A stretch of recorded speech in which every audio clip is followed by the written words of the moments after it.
Good morning, everybody. Hopefully I'm live, and hopefully there are some people out there.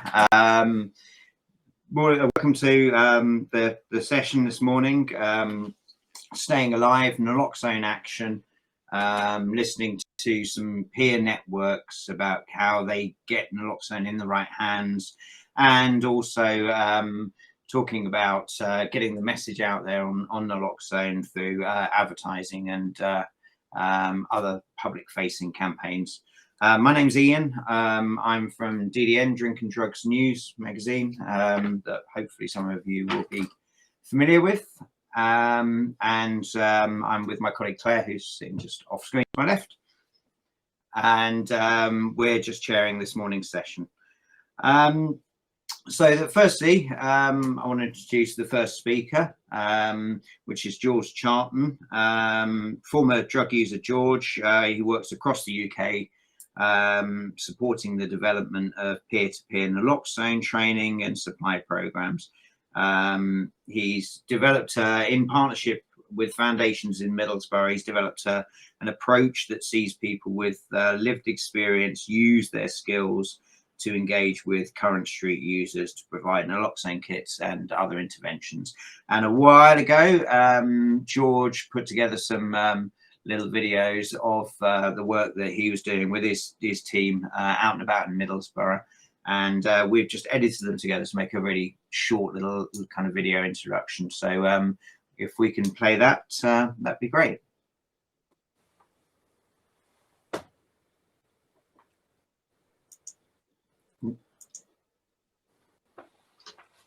I'm just sharing the screen now.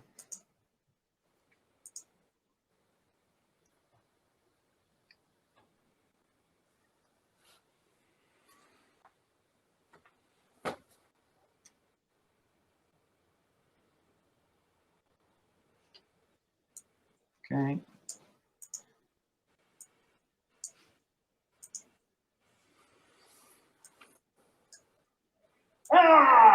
Naloxone man here. So listen, this one is for the Drink and Drug News Conference.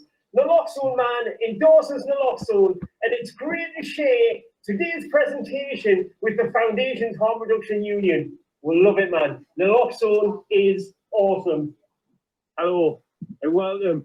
My name's George Charlton. I work down at Foundation Teas and across other services developing peer-to-peer naloxone training and supply programs.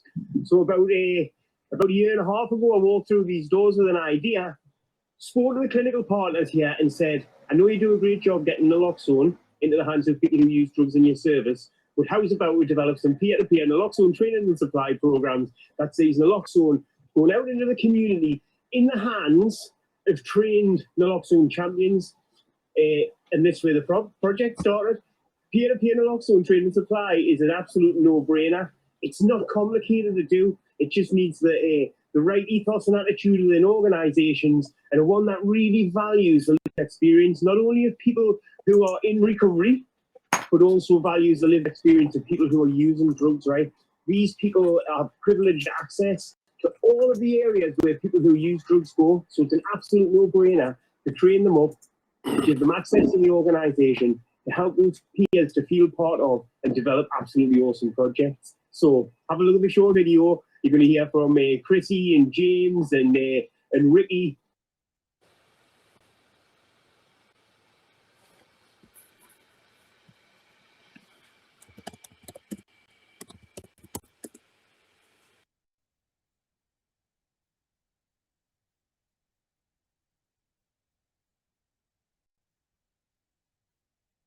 Of us, and we just basically said blank our way through it and changed the opinion, really. So much of the work that we do with the Harm Reduction Union brings us to places like this. It's really important that the peers get out and about into the community and don't just find naloxone out of big buildings. As you can see, this is a place where people come to use drugs, people come to inject drugs, people even come here to live. It's really tragic, you know, but it's important that the Harm Reduction Union peers get out and about into the community. You know, some people might say she's old. or a fire hazard or an absolute death trap. Yeah. But it's actually someone's bedroom. Full of needles. Aye. We'll be using paraphernalia. It's not right, this man, is it? No, not for anybody, not for the personal people, the people who live around here. Down in Middlesbrough, hand out some naloxone, around 3 different corners, 3 different people, Yeah, all worse for wear. desperate need of harm reduction. Definitely need a harm reduction, isn't it? Like, I know we go down this route of being abstinence focused and that, and wanting to get people off the drugs, right? And I suppose it's fair enough to want to have that as an outcome. Yeah. But what about those people who just be. are really struggling, you know? It's a great place to be, but an absolute mountain. To climb. Yeah, a world away. I think that's For why some people. that's why the harm reduction thing's important, isn't it? Yeah. It's like Harm reduction. meeting Reach people where they yourself. are. Yeah. Absolutely reduce the harm.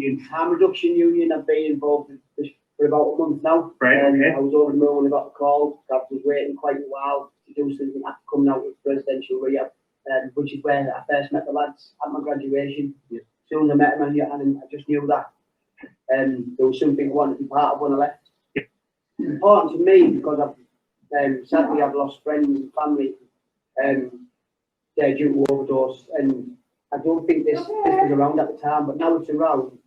I've got the opportunity to get out into the community and give something back. I'm going to do the best I can, and I'm looking to be part of something. So before I went into something I was perceived as something I wouldn't be able to do, I always have that fear of failing before I even try. But with this, the lads made me so comfortable. Just starting from basics, and I think my first 2 goals now. I'm giving them out to people myself outside. Everywhere needs this. We've got your heroin users everywhere. It's saving lives, it's proving it's doing its job. And there's lads like myself who it can change their life by doing this type of work as well. I'm sure there's plenty of other people who would love the opportunity to do something positive. It's been absolutely brilliant for the community and for people who are at risk. And people, if other organisations around the country could jump on board and get something similar up and running, I'd be really happy. Proud. I think it's brilliant. I think it's really good helping people who not just maybe who suffer all about it, but other people that might not fully understand or people that maybe trying to help look after them as well. Why do you think it's important to use people who've got lived experience of drug addiction in that capacity? Because they're the perfect people to let you know what it's actually about. They've got life experience. Maybe not life experience that people will appreciate, but life experience that we need to know so we can get further education and knowledge. And how have these guys help you as reception staff, when Really you think? good. Really good, yeah, they're really good lads. So, yeah, really comfortable with them. I don't feel like they ask questions. And they've really helped with my knowledge, even with dealing with the patients and things. They're really good. Ratings free, you will see saving life is easy with Naloxone. So you can get a kick, there's no drama with it, get Naloxone. Listen, go and get Naloxone, free from providers, save lives, get Naloxone. Well done, George. Thank you.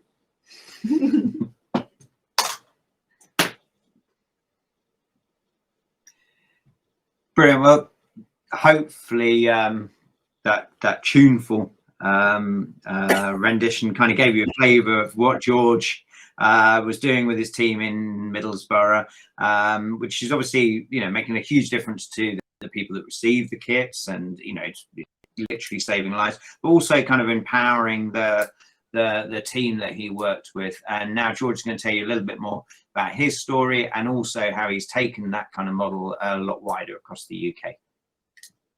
Cheers, Ian. Thank you very much. Good morning, everybody. Wow, man. Constellations. Who would have thought of that? Fantastic opportunity to talk about peer-to-peer naloxone alongside some real big hitters, man. We've got Kirsten from Scottish Drugs Forum. We've got Lee Collingwood as well. And a little presentation from me about developing peer-to-peer naloxone training and supply programs across the UK. So I'm just going to share my screen. And yeah, hopefully you guys can now see this. So I'm going to be talking about developing peer-to-peer naloxone training and supply programs across the UK. the starting point for me was in Middlesbrough, and I feel really blessed to have developed this project in partnership with Danny Ahmed. Danny's a harm reduction hero of mine. But the most important people that we work with on these projects are people with lived and living experience of addiction. And I have to say, like, it's an absolute pleasure and honor to be able to work with people up and down the country who absolutely inspire me every single day. These aren't my projects. And it's not Foundation's project, and it's not projects which belong to We Are With You. These projects belong to people with lived and living experience of addiction, and I think that was right at the core of what we wanted to do initially. So a little bit of a trigger warning. I'm going to be talking about some sensitive stuff, so kind of just do what you need to do to look after yourself. I've got a bit of a potty mouth. I'm not going to make any apologies for that. I just want to be myself. The starting point for my presentation is that we've created an underclass. So I would imagine that 100% of the people who are joining us this morning and 100% of the people who are watching the Constellations gig across the whole week, we've got real empathy and compassion and love for people who use drugs. But the reality is we've created an underclass. And we look at some of these headlines here, which we can see where the press and the media portray headlines such as "Kids grieved for junkie actor dad." What's the point in just locking up these junkies? Britain's zombie drug epidemic. Spice that's turning Newcastle city centre into a zombie nightmare. Jailed mum who locked up a junkie daughter. Like, I read those posts and I'm angry, but I'm also distressed because it creates a disconnect between some of the most socially excluded and disenfranchised people in our communities and members of the general population. The pictures along the bottom for me are all taken in Newcastle, and the bottom left with a picture with a bus in the background. I'm always staggered by the way that people just go about their daily business when there's somebody on the floor who's dying or who's broken, man. For me, on that wet alleyway, represents everything what addiction's about, which is isolation, loneliness, and nobody caring. People who do care for drug users or other drug users, and that next picture to the right again shows the one lad making sure that his mate's okay, you know, and that's why these peer-led projects are really, really important, because nobody loves a drug user more than another drug user or a family member.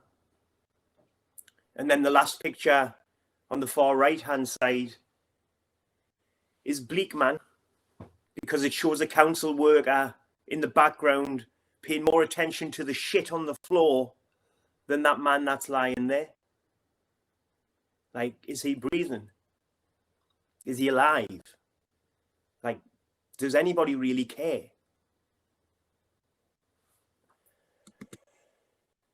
We had a few videos to show you, but a few issues in terms of picking up the sound. There was an article which was written about me in 2004. I've put that picture on there because that was another proud day for me to speak along at the HIT conference with the Harm Reduction Union peers from Middlesbrough. What the video would have shown would have been a journey that told you about why I'm really invested in this and about the pain and trauma that I experienced as a result of addiction. I was a poly drug user. My drug of choice was more, and it was more of anything that I could get my hands on. And yesterday I was delivering training in Stoke-on-Trent, and I kind of said, if we crudely ever want to use the label of, like, what does an addict look like, then that's what this picture represents. This is a face of a young man who didn't feel good enough, who didn't know his place in the world, who felt vulnerable, who felt frightened, had lots of love in the house, but never felt good enough, never felt the way that other kids looked when other kids played and interacted. They looked so confident, but he didn't. And when I was younger, I experienced trauma. I went to beat you. They beat you with their straps as hard as they could hit you. My parents sent me to a church group to get some support. And the priest who was there, he didn't sexually abuse me. He fucking raped me. He told me if I told anybody what he'd done to me, that they wouldn't believe me. I went to a senior school where they beat me with leather straps as hard as they would hit you, man. Like, they hurt you, man. And when they used to hit me with these leather straps on my hands, they used to hurt my hands. But they hurt my mind more. And I was desperate to change the way that I was feeling. And substances for me did that, you know, like I had some great time taking drugs. And drug use doesn't imply drug addiction. It's really important to recognize that. 3.2 million people used an illegal drug last year. We don't have 3.2 million people in drug treatment and support. And that's because the drugs aren't the issue. It's the way a certain group of us use them. 10 to 15% of people go on to develop issues like me and have dependency issues. We forget about when we're working with people with addictions and those people who are dying from drug-related deaths, that there's a direct link between adverse childhood experiences, trauma and addiction. So for young people who experience 4 or more adverse childhood experiences compared to a young person who experiences none, then you're 11 times more likely to end up in prison. Well, I have. You're 11 times more likely to have used illicit drugs. Well, I have. You're 7 times more likely to have been involved in violence. And I was never somebody who was violent to other people, but people were violent to me. And this is where it takes you. To a place where people stab you in the face with bottles and in your back. And they put you in a boot of a car and they take you away for a £10,000 debt. And your drug use escalates. The type of drugs you take change. The reasons you take them change. And you end up overdosing. You end up having your life saved with naloxone. I once heard it said at a conference, what do you do with people who've lost their souls?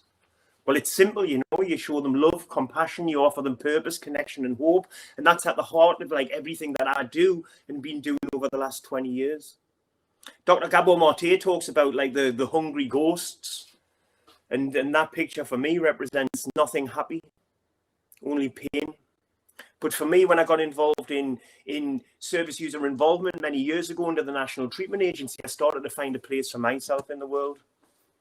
And I never believed for one moment that I was entitled to a life like I have now. The picture on the left with Joanna Lumley at Madame Tussauds Waxworks, no, at the Guildhall in London. Like getting some real validation, you know, that's not an ego picture for me, man. That's a picture when I thought, maybe he's like, I am good enough. Maybe I do have a place in this world. And the picture on the right was my dad getting a master's. I never got a GCSE. I never got a qualification. A daft lad like me, anything can be possible, surely. And then the picture in the middle, the most important people in my life, my beautiful wife, Kerry, and my daughter, Charlotte, and little Madison, you know, family. I have things.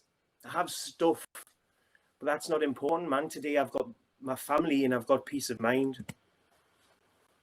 And if it wasn't for these two people, then I wouldn't be alive now, you know. Like everyone told my parents, you don't go down with the sinking ship, man.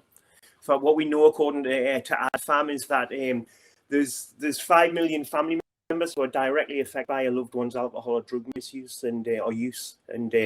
And my parents never gave up on me. My mum died about 16 years ago and seen me doing okay. My dad died about 5 months ago and he was my hero and I love him and I miss him. But I'm lucky to be able to do for him what he did for me, which was to love him and never to forget the importance of humanity. So like I don't shed many tears for me dad, man, because my heart's just filled with pride for the man that he was. So like what has all that got to do with kind of well where we are? Well, I suppose for me, it looks at the idea of why should we be involving people with lived and living experience of addiction in supplying naloxone to their pals? Well, the reality is the people we care about are dying. So despite the best efforts of the government around their failed drug strategy, despite the best efforts of treatment providers who do an absolutely sterling job, the people we care about are dying.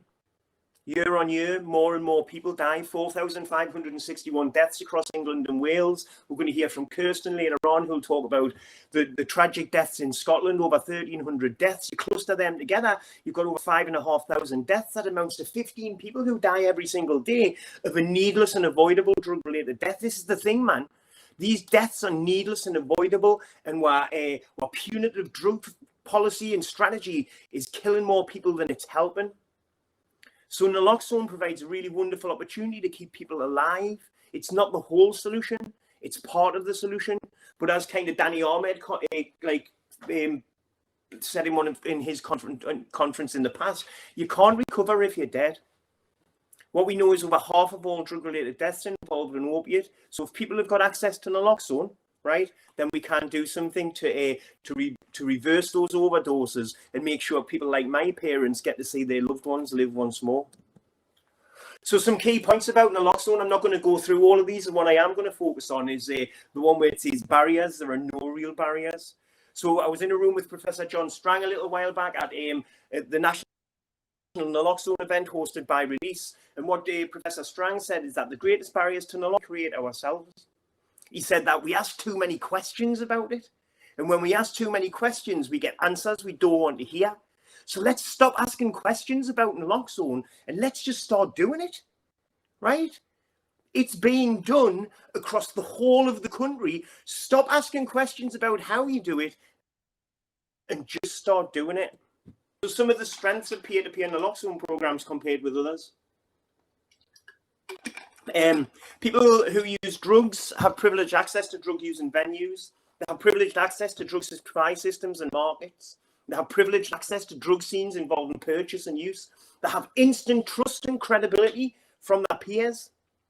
And they have a shared and beautiful lived experience which builds instant rapport. And that's what I absolutely love, right? There's something magic happens when you have peers working with peers, or we have peers working with people who use drugs.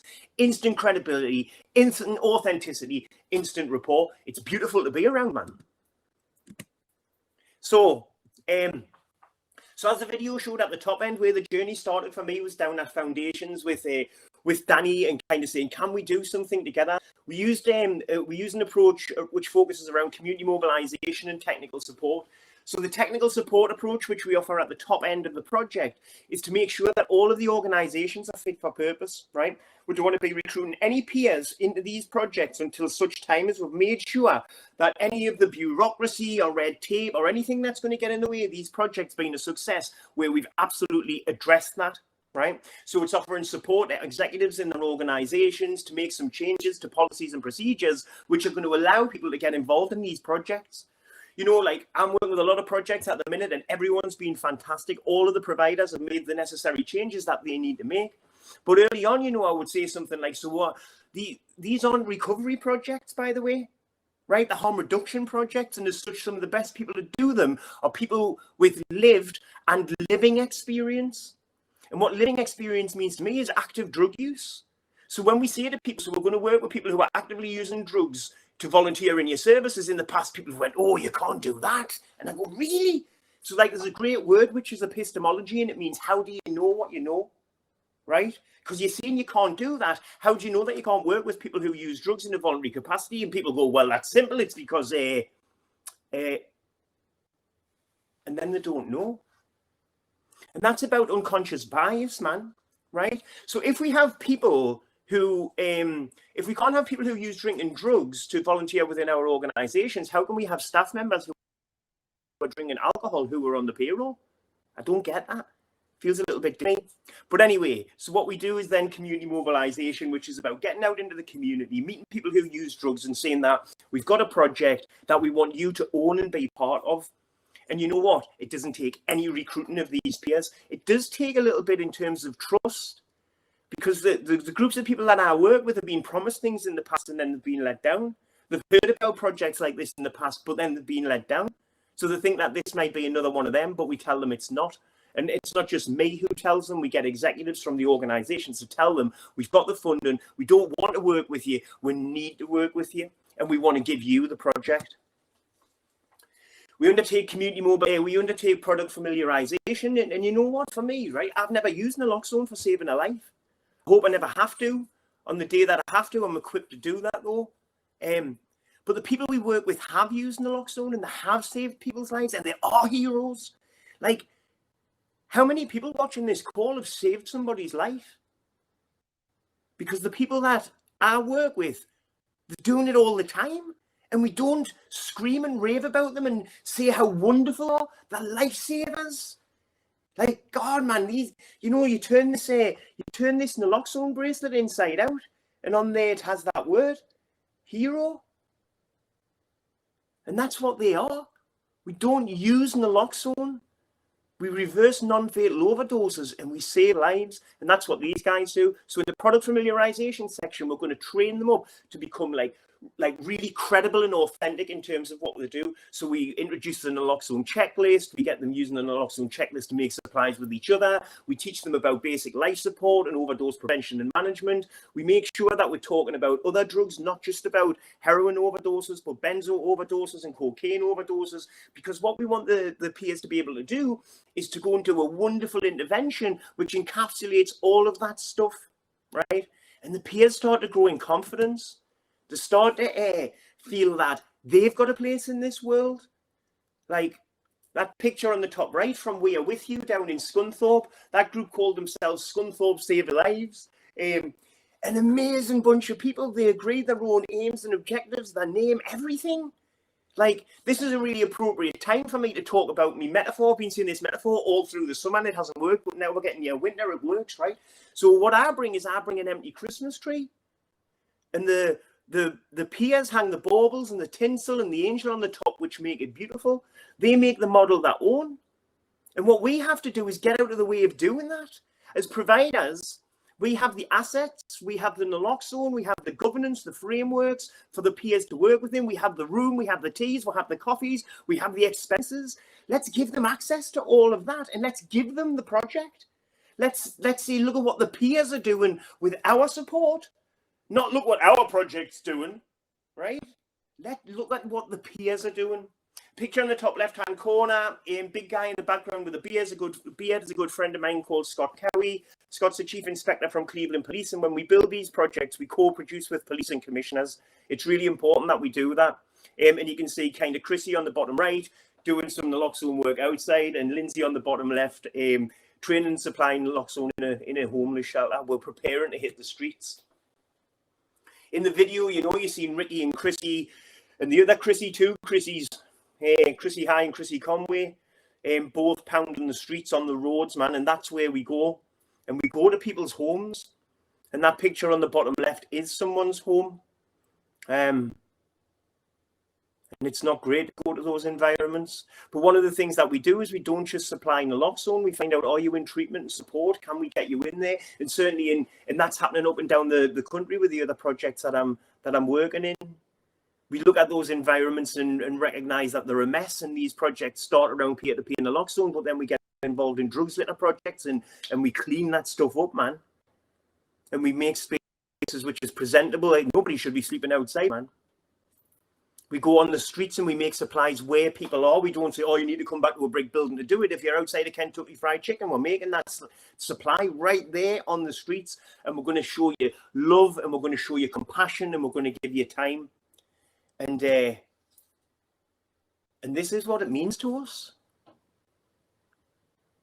Like, the two pictures on the top right and the top left show lads and lasses crying because they're worth something, when all along they've been told they've been worth nothing and they'll never be good at anything.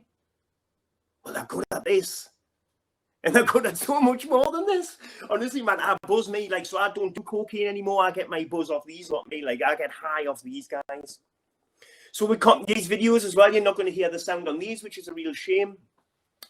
We'll find a way of actually getting the videos up, I'm sure, onto the website. We'll speak to Maddie, and because I think it's really important that you don't just hear my voice, that you hear the voice of the peers. And this guy here is Martin, and this was done on Martin's first day making supplies on the streets of Scunthorpe, and he was always a little bit down on himself and all that. If he made a couple of mistakes when he was making supplies, he got a bit down on himself, but he didn't make mistakes.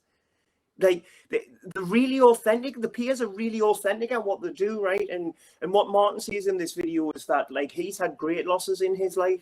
He lost his 2 brothers to heroin overdoses, and this is his motivation for being involved in the project. And when he trains people in naloxone, he doesn't recognize that he talks about his brothers all the time, and that they live on through his naloxone intervention. And I think that that's something really powerful. This is Gail and Mikey, and these guys are a couple. Were both homeless.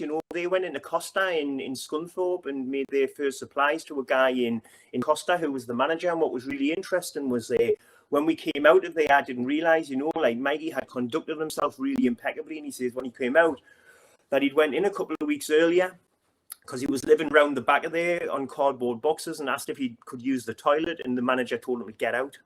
Right, you're not welcome in here.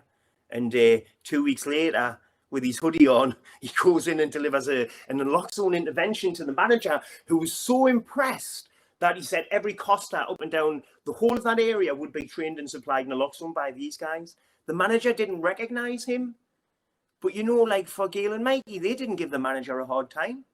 They conducted themselves impeccably because these projects mean the world to them.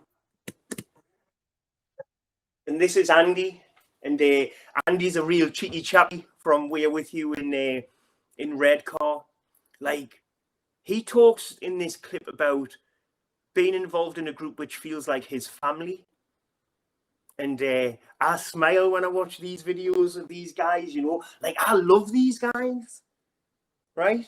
Anyone who say, oh, you can't love your clients, it's unprofessional. Well, I'm unprofessional then. I love the clients that I work with. I was once told by a social worker, right, that I was the most unprofessional professional I think I've ever seen. And I said, well, that's fine, man.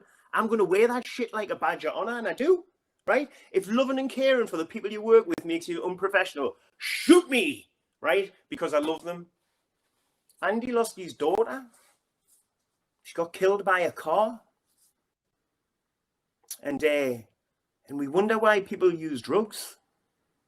And he uses drugs to manage his pain, but he's got such wonderful spirit, and he's the power of example.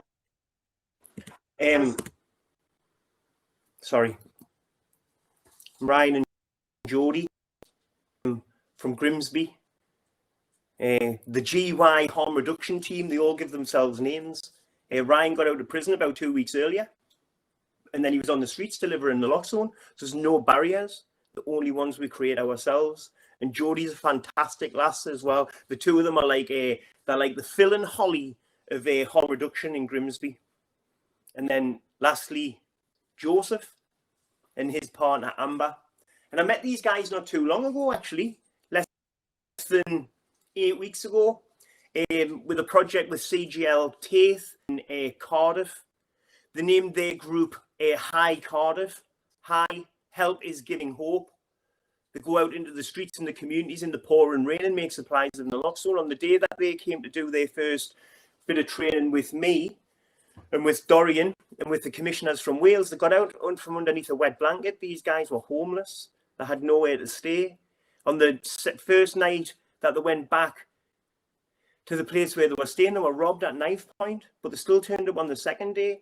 And on the end of the second day, they didn't go back to that wet alleyway. We found them somewhere to stay, somewhere warm. And Joseph talks about, I'm feeling alive once again. There's now like a Liverpudlian, honestly, to kind of lift your spirits. What a lovely, lovely man. So very quickly, we know that kind of COVID-19's been, and we've had lockdowns and everything else, and lots of the providers had locked their doors, and rightly so, to minimise footfall into the organisations. So what we did at Foundations was we trained the peers in COVID-19 harm prevention. We trained them around data protection and confidentiality, and we had the peers like triaging the clients as they came to the service. People went, oh, you can't do that. You can't do that, man. You can't have peers taking like referrals and that. Yes, you can. Why can't you? And that's what they did, and they did an absolutely sterling job, and they do an absolutely sterling job. We go to places, homes, we go to places where people who use drugs are. We give them a shake. We make sure they're alive. We give them some food. We give them some water. But most of all, we give them our time and our attention and our love. Nice people take drugs, man, and the sooner we start to kind of get on board with that, right, then the better.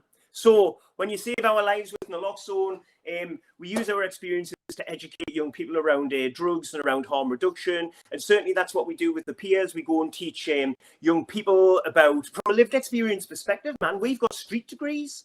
Do you know what I mean? You've got to have 20, 10 years, 15 years, 20 years of lived experience, which is wrapped up in pain for a lot of us. That's really valuable to young people, and they love the education.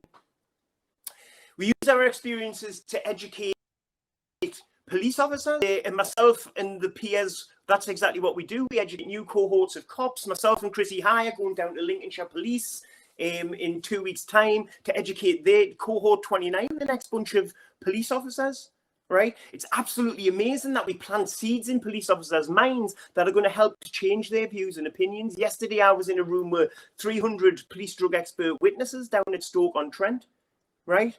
What we have to do is use our lived experience the best way that we possibly can. But one of the most important things that we do is we save lives with naloxone. And you know, man, I've seen some kind of different debates and arguments about whether we're saving lives or whether we're just kind of like reversing overdoses. It feels like we're saving lives to me. And that's how I choose to see it. Lots of the people who I use drugs with are dead. I firmly believe that had naloxone been available to them like it was to me, then they might be alive as well. So very quickly, last 3 slides. I just want to nod my cap towards Wales and point to Gwent Drug and Alcohol Services first and foremost. So in April this year, I was asked by Rondine Molinaro and Martin Blakeborough, would I come down to to Newport and build a peer-to-peer naloxone program with the Newport peers. So a massive shout out to Kim, to Mikey, and to Leighton as well. 3 peers down in Newport have done over 500 kits themselves in the last 5 months. And seeing what they've done has been absolutely exceptional. They haven't just stopped with naloxone. They do dry blood spot testing, drugs litter projects. Really, really fantastic. We've got some great momentum in Wales. So I think there's 7 area planning boards across the whole of Wales. We've done 3 already. We've got 2, which we're going to do in January. That leaves 2 area planning boards left to do. And then I'm going to argue that Wales, whilst it's a little country, will probably be the first country in the world to adopt peer-to-peer naloxone training supplies across every single one of its APB areas. This project's been supported by Rian Hills and the Welsh Government. They apply all the naloxone, and it's been an absolutely amazing project to be involved in. We said that we were in 2 years, and we're just about there in under a year, which is fantastic. And then it wouldn't be right not to shout about Medway Hope. So I'm currently working down at where am I working? Maidstone, not too far away from where Ian and Claire are, and with an awesome group of people who went through the community mobilization process, who work with organisations who absolutely want them on board. They call themselves Medway Hope, and Hope stands for Hold On Pain Ends, and they're absolutely amazing. They made their first supplies of naloxone 4 weeks ago on the streets. That I've been looking at them on the web chat today, and they're out the day, and everyone's energised and everyone's upbeat. And then next stop for me is Greater Manchester NHS Foundation Trust across Bury, Bolton, Salford and Trafford. Do you know what, man? Epic programs. They're absolutely fantastic. This would have been another video for you, Ian. I noticed you put a little bit of singing on. This was We Wish You Would Carry Naloxone. We wish you would carry Naloxone. We wish you would carry Naloxone and save someone's life. But anyway, we'll get that on your video as well. And that for me is it. Thank you very much, guys, for listening. Get your naloxone, get your peers, and let's turn the place yellow. Thanks very much for your time. Much appreciated.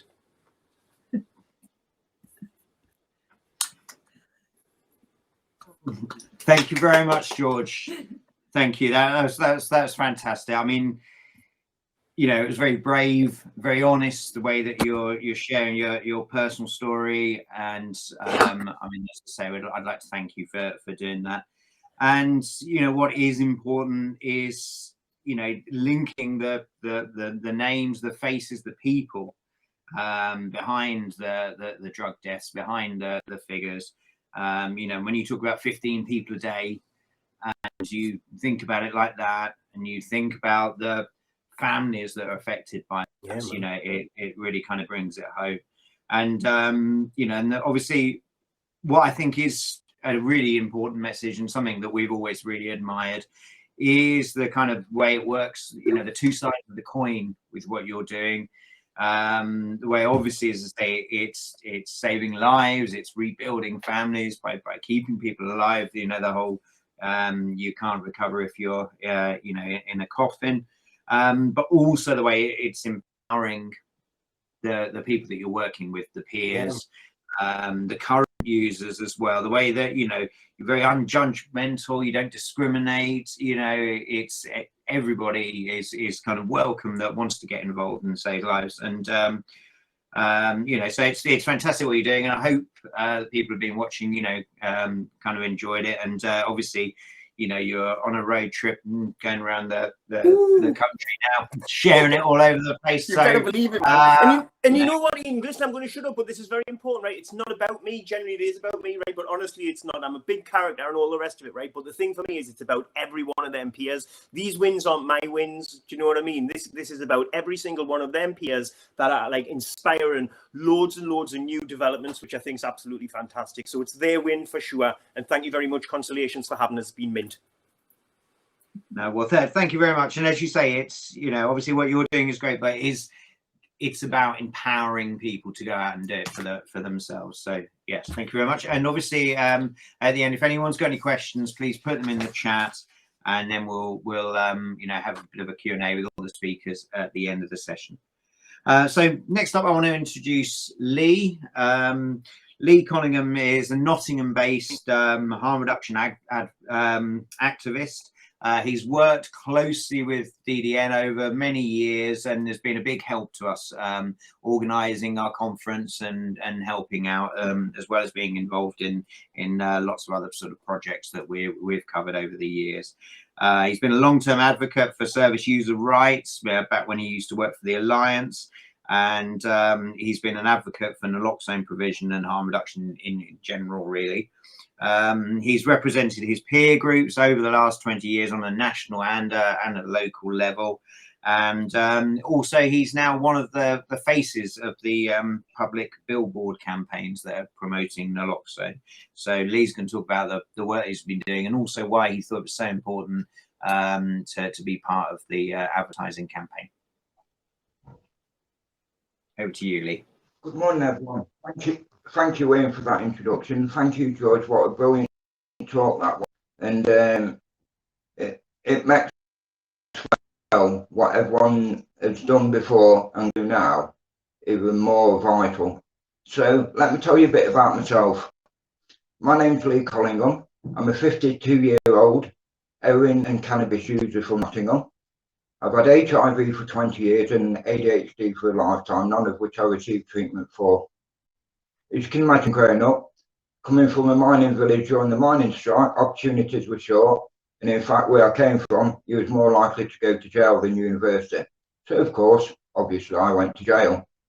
A cycle that was repeated for about 20 years on and off, continuous cycle of get locked up, released after 6 weeks, homelessness with £30 in my pocket, back in prison within 4 months, and so on. Until I was fortunate enough to get a 2-year sentence for street robbery. It gave me a lot of time to reconsider where my life was and where I wanted to go and how I was going to get there. So finally, when I was released from jail this time, I had accommodation. And with that accommodation came some support. Now, because of my history, one of my support workers said, there's a new college course happening, Lee, called Gear Change. It's for ex-drug users like yourself who want to become drug workers or want to work in the field. So I went on the course, passed that, became a volunteer for a helpline. Within 6 months, I ended up being the helplines coordinator at the same organisation. As Ian then said, I went on to work for the Alliance as a regional advocate, and then for the Healthcare Commission as an inspector, during which time I built up a wide range of service user advocates. Now, towards the end of 2008, my health took a turn for the worse and I ended up with pneumonia, and I was in hospital for 3 months. So with HIV pneumonia quite serious, so I decided to take a change in my life. I packed it in the healthcare commission stuff and stopped travelling. I got a job in a night shelter. Worst mistake I ever made. Within 2 months I was sacked because I was on methadone and I was using heroin. And so it took me to a dark place. Fortunately, because of all the work I'd done previously, and the service user officer that works for the local commissioning team said to me, I heard about what's happened, Lee, and how would you feel about getting involved again in the stuff that you used to do? You used to enjoy it, and you were quite good at it, so we've got some money available. There's an event coming up in Liverpool. How would you like to go? That turned out to be the Arm Reduction International event. I'd never heard of the Arm Reduction International before. I'd heard of NPUD, I'd heard of INPUD, I'd heard of the Eurasian Arm Reduction Network, but I'd never heard of Arm Reduction International. And while I was there, I met people like myself, drug users, fighting for drug users' rights. I felt like I'd come home. For the first time, I felt like I'd found a family I'd never had. And so, for the next year, I made it my business to connect with the people I met at the conference and who had a wider interest in what I was doing. I'd already worked with DDN, so I had connections with them and through their conferences. And so, yeah, I built a wide range of various connections on all sides of the fence of drug treatment, service users and drug users like myself, commissioning teams, managers, workers, everybody across the field, because let's face it, we're all in this together. We're all involved in preventing people from dying. So I ended up going to Beirut. There was no money available, so I had to self-fund. I did a range of poker sales online, and I did a series of sponsored silencers at all the local service user groups I used to go to and commissioning groups that I represented my peer group at, and managed to raise enough for the flight. Ended up in Beirut, no money, nowhere to stop.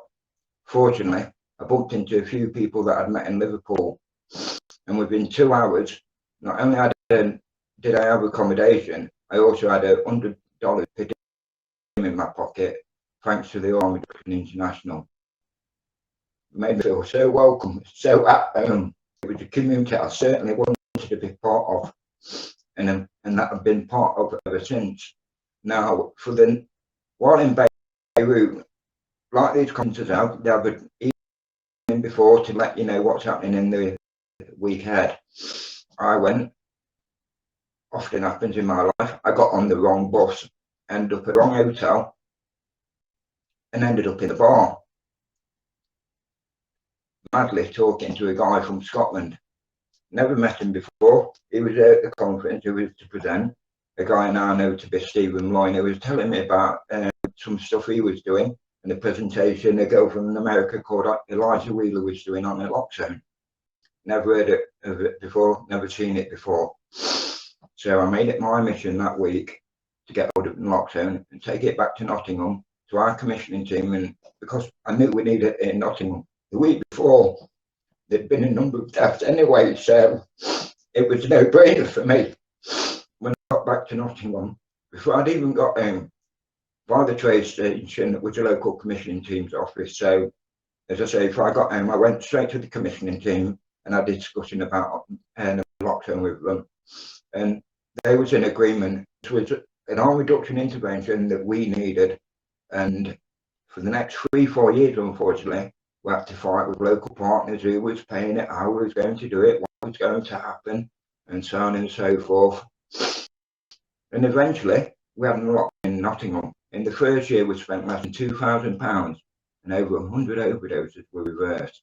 That's 100 families that still had loved ones, that still had brothers, sisters, daughters, and husbands to come home to go home to, because of Naloxone.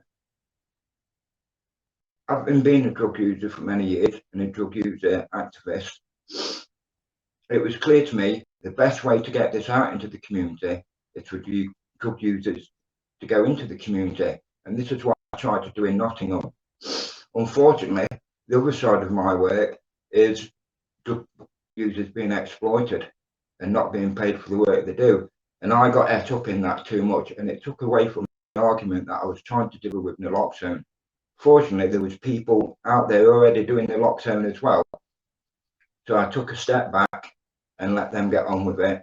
And to be honest, took a break to sort my own mental health. We then had the pandemic. And I was contacted by an advertising agency from Manchester. I thought that's a bit weird. I don't know anyone in Manchester. So after discussion, they said, listen, we've been hired by a pharmaceutical company to do the first public facing awareness campaign around naloxone. Would you like to be involved? I said, well, I'm not too keen and my head's not in the right place. And they said, well, have a chat with us and see what we can offer. So that went along, and they had some interesting things to say, and I agreed to meet with them. They came to Nottingham, 2 reporters and a photographer, and we spent the day taking photos, talking about my story, I pushed for naloxone and so forth. And they said, we want you to be the face of the campaign, and we're quite happy for you to choose your own message, which, having carried both a coffin and naloxone, it was clear to me, carrying naloxone is easier than carrying a mate's coffin. Because it is. It is easier than carrying a mate's coffin. But hey, so yes, I got involved with the campaign, and it's a national campaign that's going on at the moment across the country. The organisers will share this on their programme after. One thing I forgot to mention was a film we did as well with the Eurasia Harm Reduction Network. Because of the work I was doing back in 2011, I was invited as part of a UK group to be involved in video advocacy training around promotion of naloxone. We went over, 4 of us, spent a week being trained, did a video. The final video actually won the Film of the Year at the RCGP Award. It's also the conference organisers have got it to share on their website. So lastly, I'd just like to say thank you for the whole heap of people I could never even begin to mention, the organisations, the people, the drug users, the service users, the managers, the people that are no longer here anymore, that have all fought for one simple thing, for naloxone to be on the streets to prevent people like me, my peers, your sons, your brothers, your husbands, your partners, your parents from dying. Let's have our loved ones at home and let's carry naloxone. Thank you very much.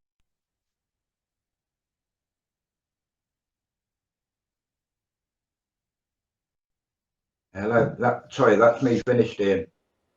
Sorry.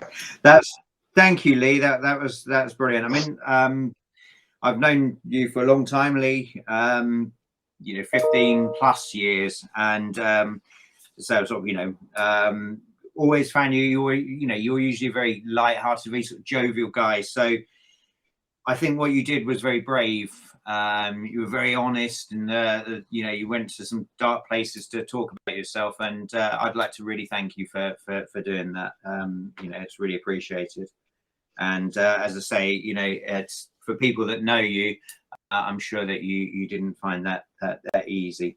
I mean, what that you were doing, I think, is really echoes what George has said, isn't it, about how training peers to go out there and active drug users, because they've got the access to the people that are currently using, and they can gain their trust. So again, putting yourself out there and being prepared to be on the billboards and be in the public face of things, was I think an amazing thing to do. So thank you very much, Lee.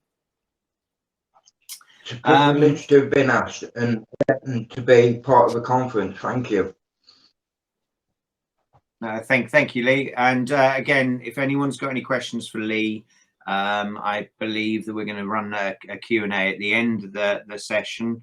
And also some of the things that Lee mentioned, like the video training, the video he did, and the images from the adverts, and also the films that George talked about earlier, I believe will be available through the website later, and also through DDM. We'll be covering all these sessions. We'll be writing up the sessions as well for the December issue of the magazine. So the next speaker is Kirsten Horsebrook. Kirsten leads the Scottish Drugs Forum's work on drug death prevention. She's a mental health nurse, I believe, and has a background working in community drug treatment. She coordinates Scotland's national naloxone programme and was a member of the Guidelines Development Group for the World Health Organization's Community Management of Opioid Overdose and training consultant for WHO. Kirsten's going to talk about the campaign that they're running in Scotland, where I believe they're doing more public facing work to get the message out about naloxone, but also some specific work around equipping people with naloxone for when they leave prison. Thank you very much. Great to be here. Good morning, afternoon or evening, depending on where you are in your time zone. I really miss the Harm Reduction International conferences and networking with everyone and being in that environment where everyone's on the same page, and it's just that sort of welcome feeling around talking about all these harm reduction strategies that's actually a real miss just now, and certainly in Scotland can become a bit of a bone of contention, talking about some of this stuff publicly. So real pleasure to be here. So thanks very much for HRI for putting on the event and for DDN for inviting me along to this session to speak. So George and Lee have set the scene really well for some of the things that I'm going to talk about today. Firstly, I guess just about the context in Scotland. So as people may well be aware, Scotland has the highest rates of reported drug-related deaths across the whole of Europe. And last year in 2020, 1,339 people lost their lives to accidental and preventable overdoses. And already this year, from January to June, 722 people have died from a suspected drug-related death. So certainly things are as bad as ever. And, the absolute tragedy of that giant loss of life is really felt daily for people working in this area and for people directly affected by those lives that are being lost. So in 2019, a drug deaths task force was initiated, and the idea with the task force was that they would look at specific strategies with quick actions that could be put in place. And they had a number of key areas that they looked at, and they were things like enhancing the provision of naloxone, improving medication-assisted treatment across the country, and we certainly have now got some standards for medication-assisted treatment that are due to be implemented by April, but that's still a major challenge, and we can certainly, I'm happy to discuss that further if people have got more questions about it when we come to the Q&A, but essentially just improving access to medication and that being much more timely so that people can get access on the same day that they ask for it, and making sure that people have a range of choices about what that treatment looks like, and also that people can be in that treatment for as long as they wish. So there are major structural and culture shifts required in order to achieve that. They also looked at things like drugs and the law, public health surveillance, complex needs. So there's a huge range of things that the task force looked at and made recommendations around all of those.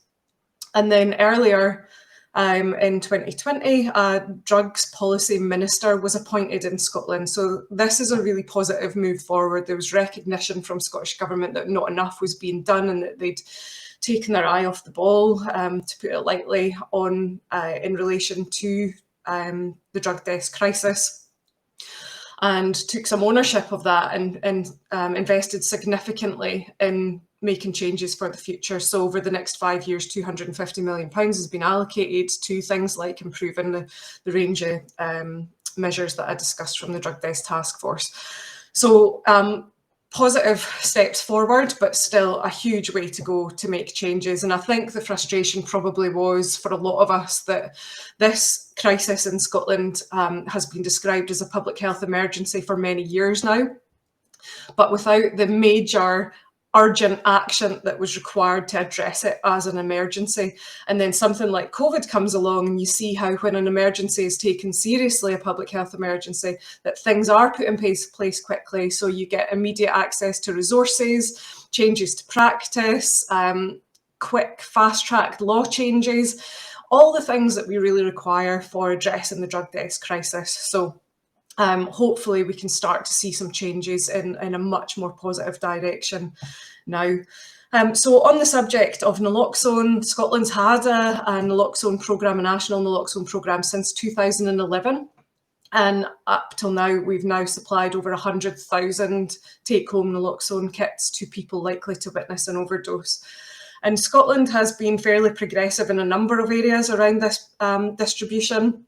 And more recently, because the UK regulations only allow naloxone supply from drug treatment services, so your prescribing services and third sector organisations and services that provide injecting equipment mainly, there was definitely a gap. So people who were working in services that were in contact with those who use drugs, so like homelessness services, criminal justice, family support services, they were all restricted because whilst they could give people training, they couldn't physically make supplies of take-home naloxone to people who were accessing their services. So during COVID, we took the opportunity to approach the Lord Advocate, who's the Chief Legal Officer for Scotland, to ask for basically some guidance to allow us to enable these non-drug treatment services to also supply, and that's what we've been able to do for the duration of COVID so far, and we hope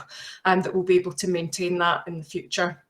So that leads me on to talk about the campaign that we've progressed since 8 August this year for International Overdose Awareness Day. I'm seeing a lot of chat in the box at the side, so I'm hoping we might have an image to show you now about the campaign, so what a campaign actually looks like. So it'd be good if we could put that on screen. But the campaign was a discussion, thank you, with the Scottish Government. They were looking through their marketing team about doing a national naloxone awareness raising campaign. And Scottish Drugs Forum had initiated the Stop the Deaths campaign a few years ago, based really on some public comments that were made that these deaths were inevitable, and we strongly oppose that message. So the Stop the Deaths campaign was really launched to address that these deaths are preventable and that we all can do something. So every year we had a different theme for this campaign, and this year the theme was recognising the signs of an overdose and being able to carry naloxone and knowing how to use it. So basically the focus for the campaign that we were commissioned by Scottish Government to deliver was about a wider societal response to this. So not targeting this campaign specifically at people who use drugs or their families, although of course they're included in the target audience, but really a much more broad campaign for all members of the public. So whilst you might not be sitting round a table that can initiate changes to the Misuse of Drugs Act, which is so sorely required, you will be in a position where you can recognise the signs of an overdose and carry naloxone and be able to use that to potentially save someone's life. So every single person can do something, and that's what this campaign was intended to really highlight.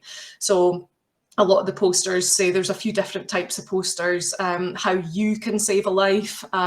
So really targeting people on an individual level to get that societal response. So it was a mass media campaign. We had posters up on billboards, we had it in train stations, we had it in on ScotRail carriages, on sides of and rears of buses. We had TV adverts and radio adverts that were voiced by Scottish actor Martin Compston. And the whole drive for the campaign was to send people to stopthedeaths.com, which is the website that hosts all of the campaign materials. So I would urge you to please go and check out that website. When you land on the website, it gives you clear direction around how to recognise an overdose, but it also links you to Scottish Drugs Forum's free e-learning course, a really quick, simple e-learning course that people can complete to be able to manage an overdose, basically. And then the second part of that is that we link them to Scottish families affected by alcohol and drugs click and deliver naloxone service. So this was one of the services that we were able to initiate because of the Lord Advocate guidance to allow family support services to supply naloxone. It's absolutely fascinating what they've done, a really unique service. So basically all you have to do is go onto their website, fill out a quick form, confirm that you've done some training, which is usually the e-learning course, and you'll be discreetly sent out a naloxone kit to your home or wherever else you want that kit sent to. And what we saw during the campaign was over 30,000 people visit the Stop the Deaths website within the 10 weeks that it was running. We saw Scottish families who usually, just for comparison's sake, provide 60 kits per month through that service. In the 10 weeks, they supplied 2,700 naloxone kits, or they had 2,700 requests. They actually supplied over 3,000 kits. And we saw 3,249 new registrations to our e-learning. So a really impactful campaign, and certainly a lot of the anecdotal feedback that we've had from people, especially from family members and from people who use drugs themselves, is that just seeing that on such a public platform on mainstream TV and across the country was really powerful, and just that recognition that these lives matter and that we can all do something. So we are going to formally evaluate the campaign, and we hope to share the results of that soon. As part of the campaign, we also had a survey running for people who've helped somebody who's been experiencing an overdose, and we got 385 responses to that. So really just looking at what people's experiences have been, what supports have been in place for people, because it can be a really traumatic experience, not just for the person who has overdosed, but also for the person who's been providing that help. So we just want to make sure that people are supported in all different ways. So we will write up a report on that survey and share those results also. And thank you, you can stop sharing that image now. Just to make note of a couple of other projects that are in progress in Scotland before I talk more specifically about the peer work that I've been asked to mention. People may be aware that Police Scotland are undergoing a test of change with police officers carrying take-home naloxone, which is in the intranasal form. They started, this training for that started around April this year. And the idea was that they would run the project for 6 months, and then that would be formally evaluated, and then they would make a decision around whether to progress with that across the entire force, because the test of change has been in only a few areas in Scotland and has involved around 800 officers. And over that time, since they've been carrying, they've administered naloxone over 50 times successfully, and all for the things that we thought that they would do it for. So being called out to a concern for person, being flagged down in the street by people, and just being called to calls that weren't necessarily overdose calls, but they've arrived and somebody's been in need of help while they've been there. So the Scottish Police Federation have been strongly opposed to this project since its beginning. And even more recently, they have again reiterated that position despite the obvious benefits now of police officers carrying. I know it can be quite a contentious subject, but certainly in Scotland, police are often first on the scene for these overdoses anyway, and actually being able to equip them with the knowledge, skills and the tools to be able to save somebody's life in that instance is imperative. So the Police Federation described it recently in a letter that they wrote to the Criminal Justice Committee as a sticking plaster approach, and I cannot tell you how much that wording infuriates me. And their reasoning is that there's not enough happening to address poverty and the drivers of problem drug use, which we would totally accept. There needs to be absolutely way more happening at the front end to address the drivers like poverty, deprivation, trauma. But are we honestly saying that we shouldn't bother dealing with an overdose incident in front of us because we're not doing enough at the front end to address the drivers in the first place? Is that truly what we are saying here? because that is a horrific position. So when we talk about naloxone a lot, I think people often think that we're suggesting that that's the only thing that we can be doing to prevent drug-related deaths, and that's just, statements like that are intended to detract from the absolute importance and the necessity of harm reduction interventions. So of course nobody thinks that naloxone is the only thing that we can do to prevent drug deaths, but once an overdose has happened, it is essential that naloxone is on the scene. So we need to be improving treatment services, we need to be supporting people with trauma in their lives, we need to be addressing poverty and deprivation and all the other drivers and physical health concerns. But whilst that is happening, we still need to be having naloxone available. So yeah, so projects like the police one are really important. So it's a societal response, and everybody needs to be carrying naloxone that might be in a position where they could help someone.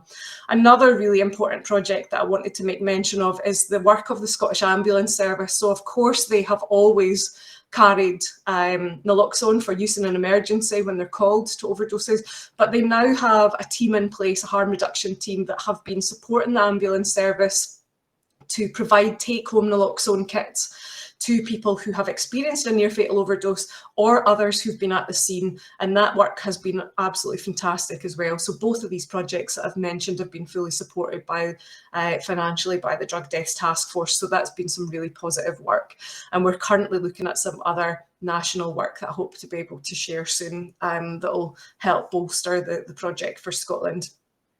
So just finally moving on to the peer project, which has been discussed a lot in today's session, and certainly is no different from Scotland, all the reasons why we want to involve peer naloxone projects. And the first one that we ever developed in Glasgow was in 2017, and that was with a group who are still, some of them, currently providing naloxone to this day, and that project is being formally evaluated at the minute, and the final report is just being prepared, and that'll only add to international evidence around why peer work is so essential. So we also applied to the Drug Deaths Task Force, the Innovation Fund, to get some money to support peer projects across Scotland to formally enhance naloxone provision through this method. But crucially, what we learned from the Glasgow project and what we know from other projects is that it's so important to be employing peers as sessional workers so that we're able to actually pay them for the work that they're doing. And there will still be people who just want to volunteer in these projects, and that is absolutely fine. But we firmly believe that we cannot continue with this process of only having peers on a voluntary basis. We absolutely need to drive home the importance of paying peers for the work that they're doing. It is utterly crucial. It is so valuable that we absolutely need to acknowledge that by paying peers and seeing them properly as part of the team and a part of the workforce. And I think that's what we are really trying to do from these projects. So we have various projects in different stages of development. Probably the most progressed one is the one in Dundee. So we have a group of peers in Dundee who are employed by the organisation Hillcrest Futures, all of them on the payroll and working as sessional workers there and involved in distributing naloxone into their communities, and real flexibility around delivering that in hostels, all sorts of environments. And a real shout out to my colleagues Wes Steele and Kerry-Ann Colloon for the work that they do on these projects. So we have 6 areas in development just now across Scotland. And one of the challenges that we're really finding with that work is our systems in Scotland, even our drug services, are not properly set up and equipped to really support people into that employment through the PVG scheme, so the Protect and Vulnerable Groups scheme. It'll be called different things in different countries, I'm sure, but the criminal record checks for getting people into employment. So most people that are eligible for doing this work will inevitably have stuff on their criminal record. And most organisations will still employ people, but we are having some difficulties around that. And I think that it's absolutely key that that's one of the things that we address, and we will be evaluating these projects, and we will be making strong recommendations around changes that are required to ensure that we're not putting unnecessary barriers in the way for people being employed as peer workers. And I was asked to talk specifically about the prisons project that we're doing as well. So a really unique project that we're developing within the Glasgow prisons, in particular, starting off with HMP Barlinnie. The staff in there have been extremely supportive about this project. We're working with them. We're funding some staff time to work on it. And we've had real interest from people living in prison to be actually involved in these projects. And they will also be getting paid for the work that they're doing. But crucially, what we've managed to achieve for the Prisons Project is developing a framework of supply that allows peer workers within the prison to supply intranasal naloxone to people the evening before release. And that is a huge development for the work that we're doing in prisons, because actually having the peers able to provide the naloxone to people the night before they leave will be a huge bonus for the prisons, because some of the issues that we still have around the prison programme is that people are leaving prison but they're not taking their naloxone with them. So we really hope that this project will be able to enhance that. And I'm probably over my time, so I'm happy to take as many questions as you like on that work. But just a huge thank you for your time and for listening, and I'll hand back over to Ian. Thank you. Thank you, Kirsten. That's I thought it was really interesting to hear the kind of rationale behind the public-facing campaign, because I must admit, like, I think some people, thought, it's a, why are you not using the funds just to target specific groups? So I think it was really interesting to, making that point about how it is about creating a wider societal change. That's going to make the difference, and then hopefully will make the difference within organizations, like what you said about the police and the reticence to carry it and saying it's a sticking plaster, so obviously hopefully, as you say, by creating that wider societal change, it will kind of hope to sort of break down barriers within organizations as well. So thank you very much. So I believe there's a little bit of time. If anyone's got any questions, they can pop them in the chat. And I think all the speakers are going to come back on the virtual stage and answer any questions that you've got. Oh, there's Lee. Hey, and there's George. And there's Kirsten. It's like really bad episode of Celebrity Squares, isn't it? One question that I kind of thought of, it was listening to you, George, and I know that you're sort of doing this already. You obviously started in Middlesbrough. You've been doing a lot of work in Wales, and now you're moving down here and working in Kent. How can we kind of sort of bottle energy? How easy is it to replicate? What are the challenges to replicating what you're doing in other areas? I think the thing for me is it's like we're already doing this nationally. So we're doing this in Wales, we're doing it in Scotland, we're doing it in England, we're doing it across lots of the national providers. So like Kirsten's pointed to We Are With You, to Hillcrest Futures, like I'm working with We Are With You in England, Turning Point, Greater Manchester Energy Foundation Trust. All the frameworks are actually in place already within Wales, within GDAS. What we have to do is we just have to make sure we're communicating across organisations as well. So like for me, if we found a system that works that way with you in Scotland, then that's easily replicable, under the same kind of processes in England. So I don't think it's really difficult. I think the thing for me is just about actually doing it, ensuring that the peers feel part of. Do you know what I mean? That they're part of the fabric of the organisation, that they're connected to the team, like Kirsten said, and make sure that we have any of those debates at the top end around paying people for their time as well, which I think is really important, Kirsten. I think, like, you know, some people often say, well, should we pay people in vouchers? Well, my mortgage provider doesn't accept vouchers for my mortgage payment, so I don't think why we should be paying anybody vouchers for their time. So it's not difficult to do. As for bottling my energy, bro, I don't know what the deal is there. Definitely got some, you've probably got to have some undiagnosed ADHD or something like that. Then, aye, that'll be it. I think that's interesting. 'Cause it's something you've all touched on, isn't it? Something you've all talked about is valuing the peers' time and working out a way to pay people for the time that they put in. And I know that obviously, as you say, you know, there's sort of different schemes of tried vouchers and you know, as you say, you know, it's not perfect, and there do seem to be issues around that, but it's something that I think really does need to be resolved.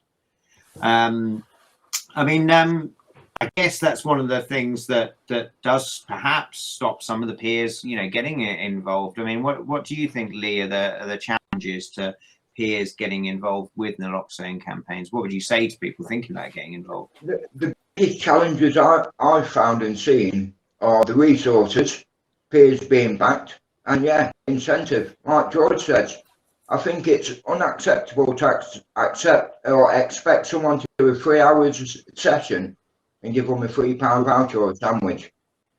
Now, permitted working by the Department of Work and Pensions says people with health problems can earn up to £140 a week and work 16 hours a week. Well, drug users come in that category. So there are already schemes out there that people can take part of. And let's face it, it's very cheap to run a peer-to-peer workforce. £150 a month. If you've got a team of 6 doing one session each at £25 a session, it's not a person's morning's work worth £25.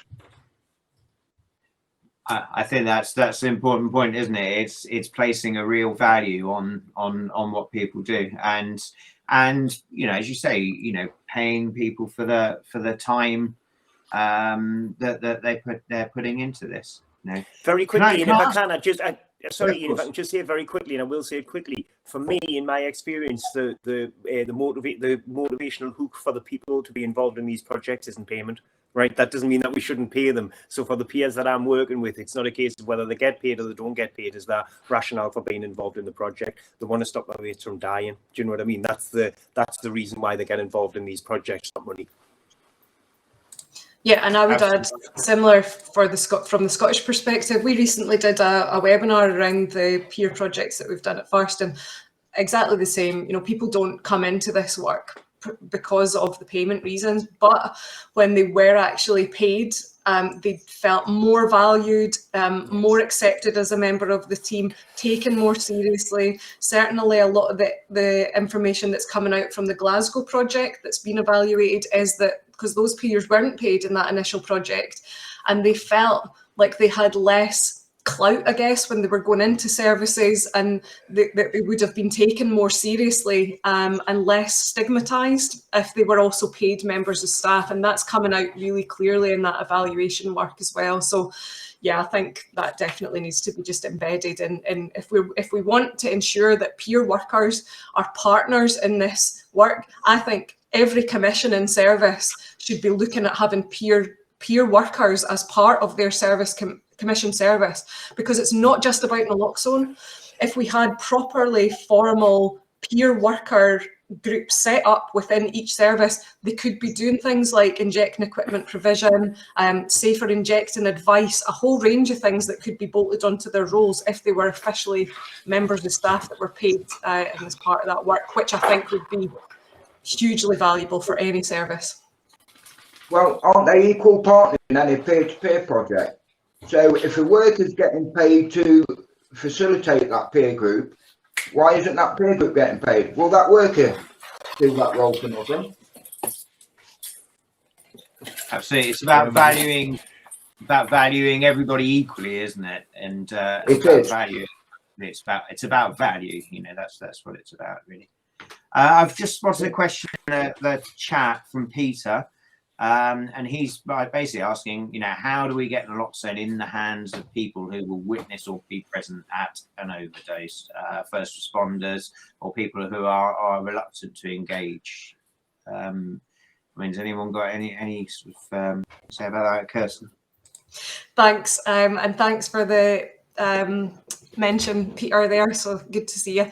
I do think that any area who's looking at wider distribution of naloxone, I think, for one, the intranasal has helped us. I know that definitely the intramuscular is the preferred product, and particularly for some of the really complex overdoses that we're seeing, yeah, absolutely, in our drug services. But to engage a more wider audience, 100% that's helped us in Scotland to have intranasal available, but also it's the way it's distributed. And I honestly believe that having a postal service like we have with the click and deliver service through Scottish Families is crucial, because we've engaged so many people that we wouldn't normally have, because you're trying to engage people who would witness an overdose but might not necessarily be working in a service or be a person who uses drugs or available or even wanting to go into a service to access it.